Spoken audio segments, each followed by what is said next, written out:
Mr. Transformers 96 here with another Marvel Legends ranking video. This time I'm going to be ranking the Marvel Legends Man-Thing Build-A-Figure Wave, Marvel Netflix Defenders Wave figures from my least favorite to my favorite. Now before I start, I will say that I didn't buy them all. I'm missing one, and that is Blade. I didn't buy Blade, and I decided just to buy his Build-A-Figure piece on eBay because I was able to get it for a good price, and the Blade figure itself did look quite nice. It actually looked like a solid figure. However, personally, I'm not a fan of the Blade character. I never have been. He doesn't excite me, and so once an opportunity came about where I could get his Build-A-Figure piece, I decided to jump on that instead of buying the figure, considering I don't really have much love for the character.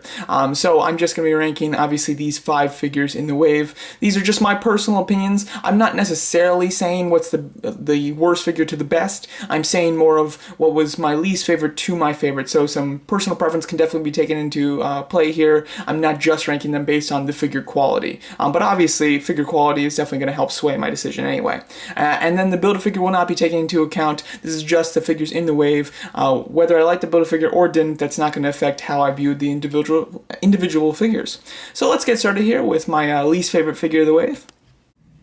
Last place goes to Elektra. Now, Elektra is actually a really good figure. I do very much like this. I love the fact that she comes with 2 head sculpts. I absolutely love the way that she holds her weapon in her right hand. I think that that's a great design. Almost wish that she had it on both hands. And her articulation is quite good as well. There's some newly sculpted parts. It's a really nice figure. However, that just shows you how good this wave is in general, that even the one that I like the least is still quite a solid figure. 4th place is going to go to Daredevil. I really like this figure a lot. It's a completely new sculpt, ton of texturing in it, pretty nice articulation. In general, I think it's really solid. My only issues with it is that the face sculpt isn't great. You know, it's fine. It's perfectly, functional, but it's not as good as it could have been, as well as I would have liked to see a Matt Murdock head sculpt. And then his knees do have the issue where they kind of bend in at the knee. His legs kind of move out this way, so his legs go down and then go out, in an unnatural sense, which you get on some Marvel Legends figures that have, slightly more pliable knee joints. That sometimes can happen. So that is unfortunate, a few little quality issues with this figure, but overall, do very much like it. 3rd place is going to Bullseye. Bullseye, this is one of the best comic figures that I've received from Marvel Legends in quite some time. Really absolutely love this figure. I think that he comes with just about all the accessories that you could want. My only issue is I wish that he came with like a card, a poker card, and maybe a hand to hold it. That would have been really cool and really would have been nice. But he comes with so much that you wouldn't have expected anyway. And I love the expression on both head sculpts. And then the hands that you get are so fantastic and so nice. It looks like a lot of effort was put into this figure, and with the butterfly joint as well, he has great articulation. One of the best comic figures I've received in a long time. 2nd place is going to go to the Punisher.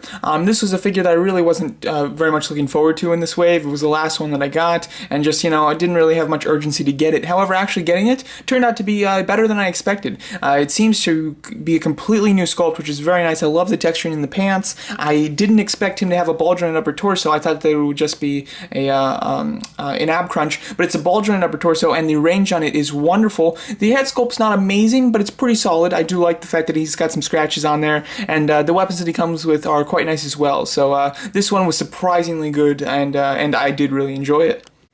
And my favorite figure from the Marvel Legends Man-Thing Build-A-Figure wave has to be Jessica Jones.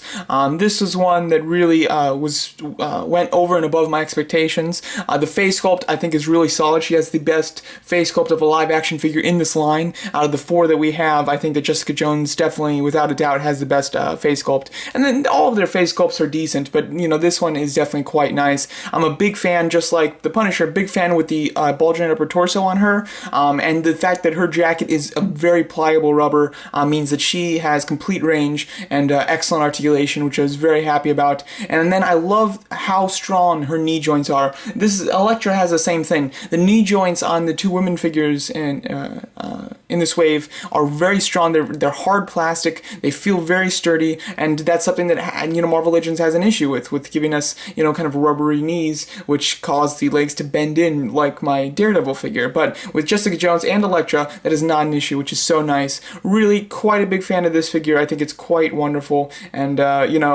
even again, my least favorite figure in this wave still was great. So solid wave in general, but Jessica Jones definitely takes the cake as my personal favorite figure of the wave.